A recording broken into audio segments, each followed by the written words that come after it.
গোটা অন্তর যে কিভাবে জ্বলতেছে দেখাতে পারবো না।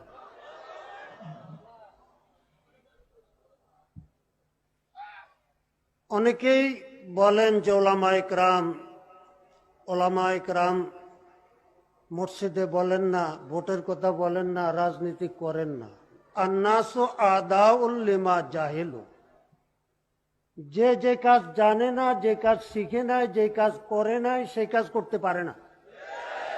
আমাদের কওমি মাদ্রাসাগুলো থেকে ইসলামী সিয়াসত, ইসলামী রাজনীতি আছে পাঠ্যসূচিতে?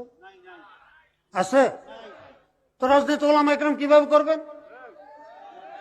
কিভাবে রাজনীতি করবেন?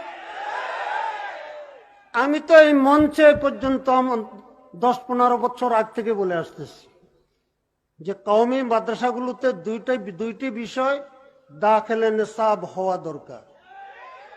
পাঠ্যসূচিতে দুইটা বিষয় অন্তর্ভুক্ত হওয়া দরকার। একটা হলো ইসলামী সিয়াসত, ইসলামী রাজনীতি। কোরআনে রাজনীতি নাই, আমার পেয়ারা রাসূল রাজনীতি করেন নাই, সেনাপ্রধানের দায়িত্ব পালন করেন নাই, রাষ্ট্রপ্রধানের দায়িত্ব পালন করেন নাই।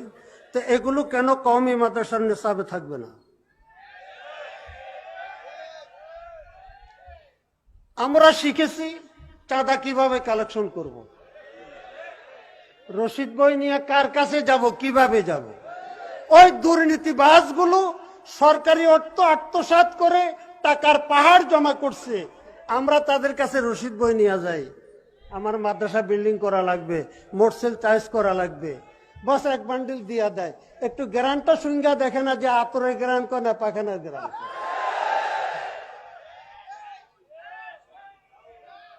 অত্যন্ত দুঃখের বিষয়। উলামায়ে কেরামের প্রতি আমি অনুরোধ করব,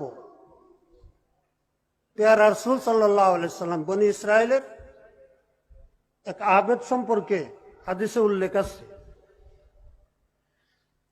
আওহাল্লাহু ইলা জিবরাইল আনিকলিব মদিনাতা কাযা ওয়া কাযা।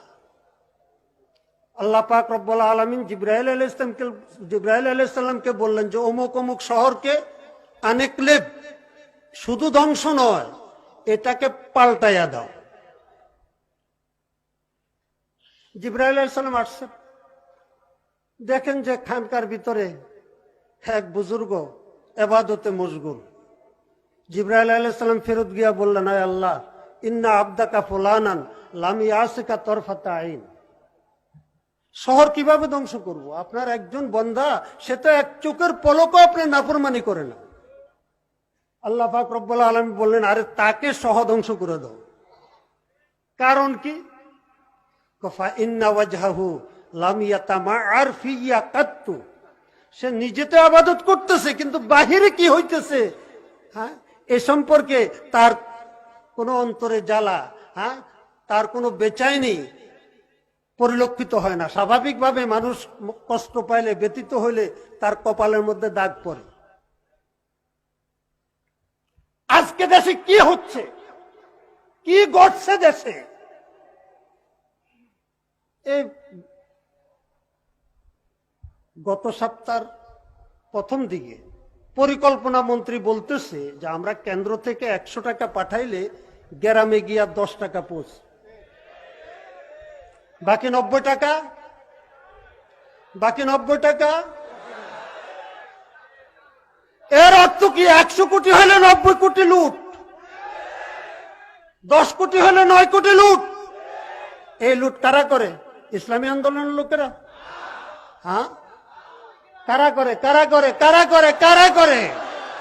এই কুকুরগুলোর বিরুদ্ধে মুগুর কেন লওয়া হয় না? দেশের অর্থ সম্পদ যেগুলো লুট করে, এদের বিরুদ্ধে কেন আমরা মুখ খুলতেছি না? কি বলবো, কতটুকু বলবো?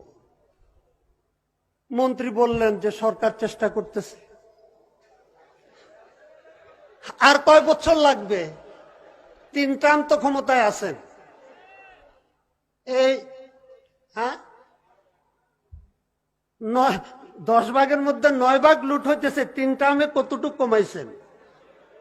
জারুর বাড়ি না খেতে ক্ষমতা ছাড়ো, জারুর বাড়ি না খেতে ক্ষমতা ছাড়ো, জারুর বাড়ি না খেতে ক্ষমতা ছাড়ো, নতুবা লুট তরস বন্ধ করো, লুট তরস বন্ধ করো। যে দেশের রাষ্ট্রপতি বলে যে 1 বছর দুর্নীতি কন্ট্রোল করতে পারলে পদ্মা সেতুর মতো একটা প্রকল্প আমরা নিজেদের অর্থায়ন 2টা করতে পারি, তো প্রেসিডেন্ট সাহেব ক্ষমতা থেকে নামার আগে একটু বুঝ করে নাইবেন। এ দুর্নীতি কন্ট্রোল করবে কে? আজকে সাহস পাইতে পাইতে এমন, হ্যাঁ, প্রথমে সিং চুরি, তারপরে চুরি করতে করতে করতে ডাকাতি করতে করতে এমন নির্লজ্জ, এমন বেহায়া হয়ে গেছে। এখন যেই প্রতীক ছিল আদর্শের প্রতীক, গণতন্ত্রের প্রতীক, ন্যায় প্রতিষ্ঠার প্রতীক, সেই নৌকা প্রতীক লক্ষ কোটি কোটি টাকা বিক্রি করতেছে। সেই নৌকা প্রতীক কোটি কোটি, ওই আওয়ামী লীগের ভিতরে ভালো লোক নাই, ভদ্রলোক নাই, তোমরা চুপ করে কেন বসে আছো? প্রধানমন্ত্রীর জন্য মায়া কান্না কানতে কানতে কানতে কানতে চোখের পানি, চোখের মধ্যে থুতু দিয়া কান্দে। বেহায়ার দল, বেশরমের দল। যেই দেশে একটা প্রতীক কোটি কোটি টাকা বিক্রি হয়, সে দেশে আবার কিসের গণতন্ত্র, কিসের গণতন্ত্র, কিসের নির্বাচন, কিসের নির্বাচন, কিসের নির্বাচন? মাত্র 5 বছর আগে দেখাইয়া দিলাম, কি 5 বছর আগে দেখাইয়া দিলাম, তো মাত্র এই বছর 3টা বাড়ছে, আর তো নির্বাচন সামনে আসছে। পুরা দেশে এই করোনা মহামারী, ভয়ে আতঙ্ক গোটা বিশ্ব।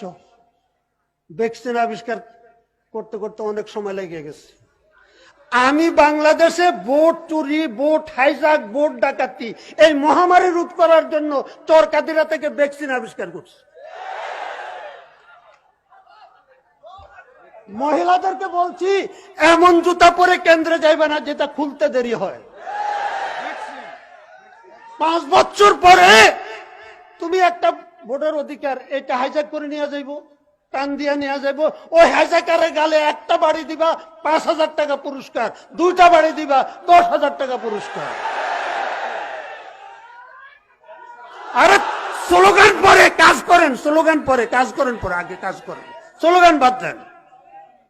আমি বেশি কিছু বলবো না। তা'মুরুনা বিল মারুফ ওয়া তানহাউনা আনিল মুনকার। বর্তমান দেশে সবচাইতে বড় মুনকার, সবচাইতে বড় অন্যায়, রাষ্ট্রীয় সম্পদ লুণ্ঠন করা হচ্ছে। ইজাত তুখিজাল ফাইউ দুয়ালা, কিয়ামতের আলামত, রাষ্ট্রীয় সম্পদকে নিজের বাপ দাদার সম্পদ মনে করবে। উলামায়ে কেরামের দৃষ্টি আকর্ষণ করতেছি, কিয়ামতের ময়দানে ফরিয়াদ করব, কিয়ামতের ময়দানে ফরিয়াদ করব, কিয়ামতের ময়দানে ফরিয়াদ করব।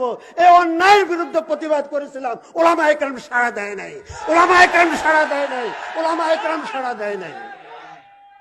পরিশেষে একটি কথা বলবো, বহুত জোট দেখেছি, বহুত জোট দেখেছেন, করেছেন, এই মাত্র 2-1টা আসনের জন্য কত না কিছু করছেন ইসলামী দলগুলো। ভবিষ্যতে তামাশা করবেন না কিন্তু। আর যদি বাস্তবে ইসলাম প্রতিষ্ঠার জন্য রাজনীতি করে থাকেন, তাহলে ইসলামী আন্দোলনের সাথে জোটবদ্ধ হইয়া রাজনীতি করা ছাড়া আর কোনো পথ নাই, কোনো উপায় নাই।